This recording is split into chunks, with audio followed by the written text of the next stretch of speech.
Well, I was asked to finish off the day by talking a bit about what it's like to be face blind for those of you who are not.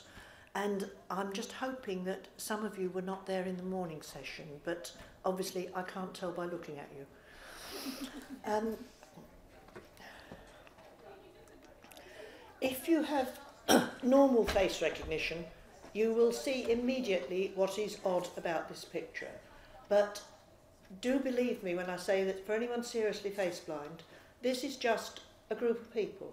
They've got different hairstyles, different clothes, and the fact that the faces are all the same goes straight past us.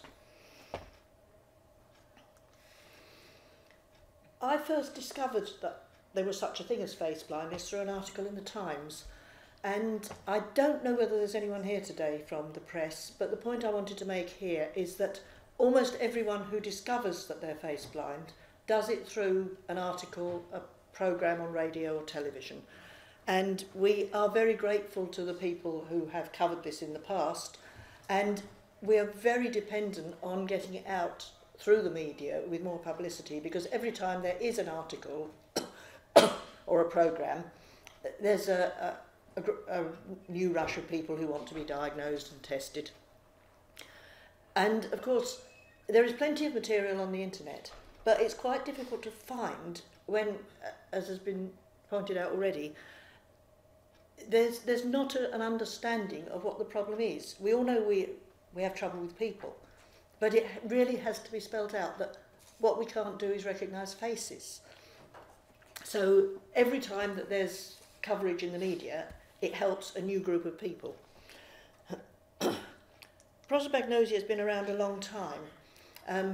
Brad mentioned some of these, but in ancient Rome there was a post called a nomenclator, who was a guy who hung around at Caesar's elbow and told him who he was talking to. We've no way of knowing whether there ever was a face-blind Caesar or whether that was just a bit of added status, but it must have been extremely useful. I'd love one of those. Mark Twain and T.E. Lawrence are both much too long ago for them ever to have known of face blindness, but it does seem possible to deduce from their writings that they probably were. Brad's already mentioned the other two there, but one that I heard mentioned recently, acknowledging that he has it, is Duncan Bannatyne from Dragon's Den. And I'm fairly sure that Ian McEwan must have it, because it crops up so often in his novels. I've also put in more about Bill Choicer, and this is particularly how it affects people's daily lives. Bill was always face blind, and it turned out so was his father and his grandfather. But he grew up not knowing anything about this, even though he could walk past his mother in the street and not know her. When Bill was a young man, he made what, for a face-blind person, was a very bad decision. He joined the US Navy. This meant that he was with hundreds of other young men, all of the same age, all with the same haircut, all in the same uniform. And he simply could not function in that environment. It must have been like living on the set of iRobot. He lasted about a week. So then he trained for the law. That was all right in court because people sit where they're supposed to, say what they're supposed to.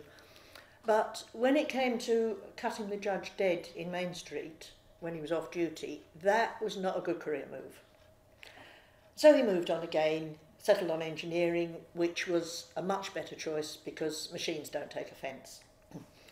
And as Brad said, it wasn't until the 1990s when the internet came along that he was able to make sense of it and get in touch with other people.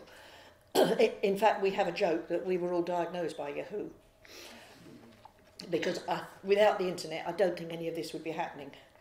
Bill was also the one who gave it the name face blindness. He reckoned not many people were going to remember prosopagnosia. Even those of us who are seriously face blind can recognise some people. And we call it the Gorbachev effect. So if I see an elderly man on television discussing Russian foreign policy and he has a large birthmark on his head, I don't struggle too much. Although it doesn't work if he has a hat on. And more recently, I have found it so useful to be able to recognise Rebecca Brooks, because you don't see hair like that outside a pre-Raphaelite painting normally. And that has been a great help in the last few months, unlike all these blonde film stars who simply look like clones of each other.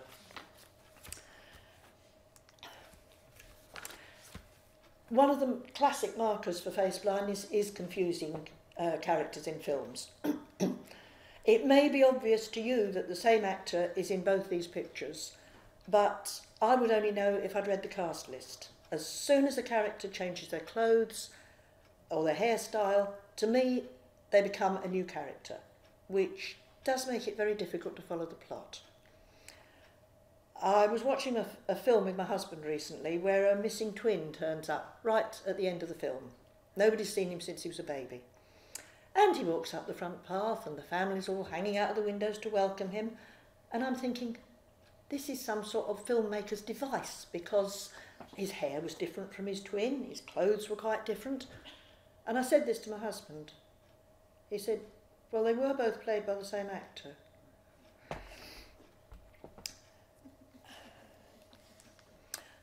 I'm sometimes asked if I recognise myself, and the answer to that is, well, not always. If I'm alone in the bathroom, I am rational enough to believe that whoever's looking back at me out of the mirror is probably going to be me. But in a more public place, I would no more look for my own face in the crowd than I would for anyone else.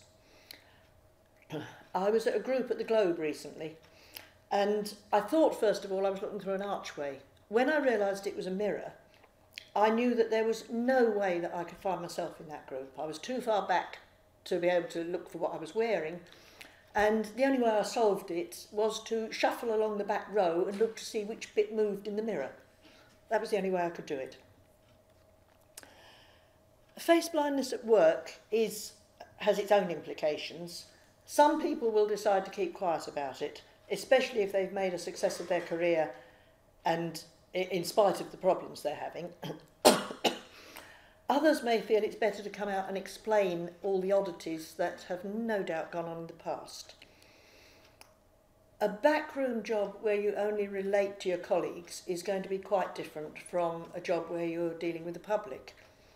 And as a member of that public, do you really want to be dealing with a face-blind police officer or a face-blind passport checker?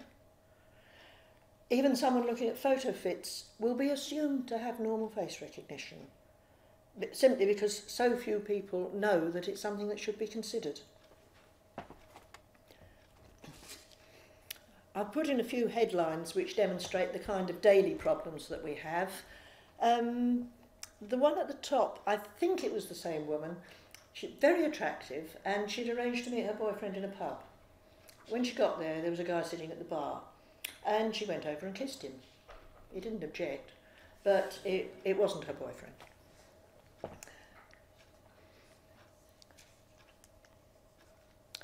In the last year, we have actually got some print books about face blindness. Bill's book has been online for 10 years or more, but it's only recently that these have been published, and they are all written by people who are face blind, so they do know what they're talking about. The memoir has got face blindness running right through it like a stick of rock. The murder mystery, the main suspect for the murder is face blind, and she gives what to her are perfectly truthful answers to the police, who are so confused because it conflicts totally with what they're being told by other witnesses. And yet she is, in her terms, telling the truth. And the last one is a manual for either parents or teachers who are dealing with face-blind children. And I would really like to see that handbook required reading for all teachers and for health professionals, because very few of them have ever heard of this. And to finish with, as usual, Lewis Carroll has said it much better than I can. Thank you.